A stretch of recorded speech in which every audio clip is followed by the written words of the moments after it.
Hello, my name is Cynthia Ozick, and I'm here to talk about my book, The Shawl. How did I fall in love with books? Let me count the ways. I grew up in Pelham Bay, the northeast part of the Bronx, which was full of weeds and meadows and a huge, huge park. And we didn't have a library. I had to go to the library. It was a green truck, and it was called the Traveling Library. And on Friday afternoons, the librarians would take out 2 big boxes, throw them on the grass, often in the mud, and like locusts, we would descend on these boxes. I would get 1 magazine and 2 fairy books. And I think by Saturday night, or even Friday night, they were finished, and then one had to wait another week. There was the book that all children, all little girls, and particularly little girls that are going to be literary later in life, read. And that book was obviously the famous, and in my case, perhaps infamous, Little Women. Infamous because I read it to tatters. Actually, I still have that very same book. My mother and father were pharmacists. Growing up in the drugstore was very important because there I saw my father, in a sense, as the neighborhood psychiatrist. My parents knew all the neighborhood secrets.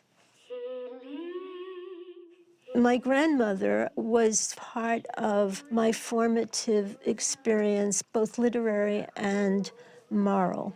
And I had her in my life only till I was 11 years old. She read me Bible stories constantly, and no matter what the content, she always gave it a kind of moral conclusion. High school changed my life.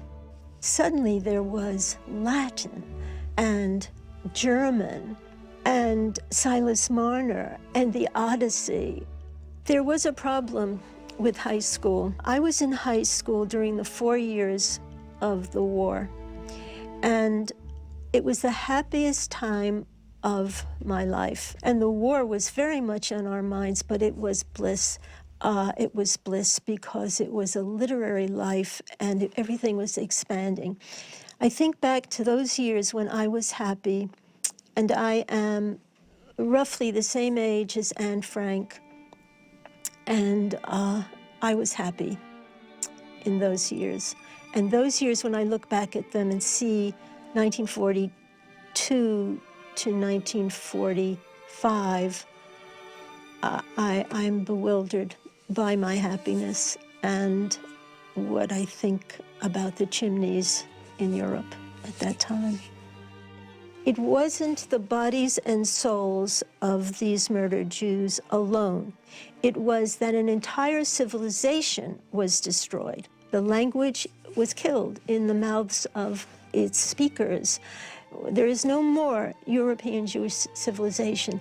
The synagogues that have been built on top of the ashes have no worshipers.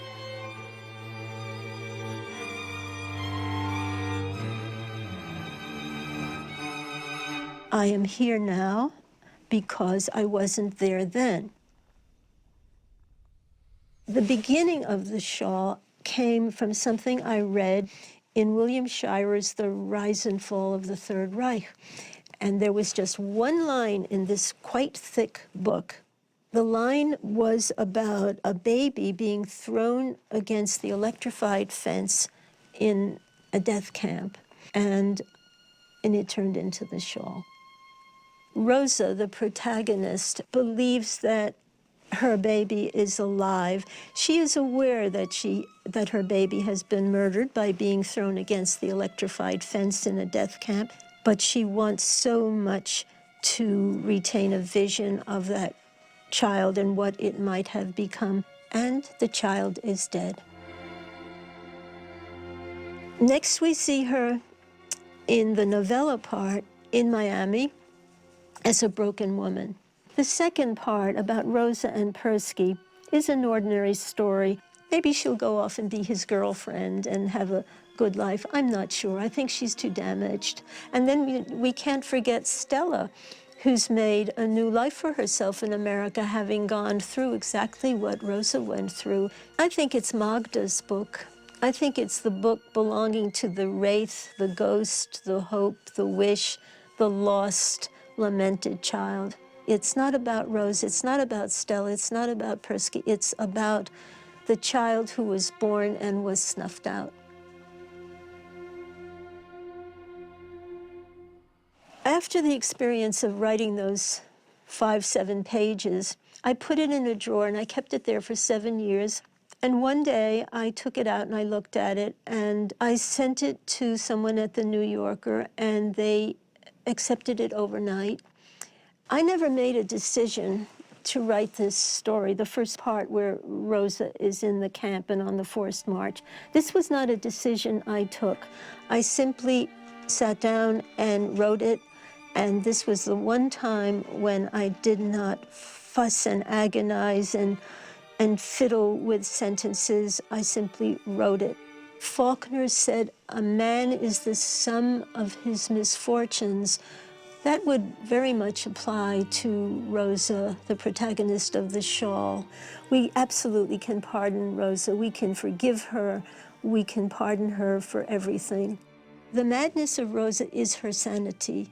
The mad woman that is Rosa knows that the world has betrayed her, but she has the vision of the proper world, the harmonious world, the good world, the kind world. Perhaps the way you could put it is the simplest phrase. In the madness of despair lies the sanity of hope.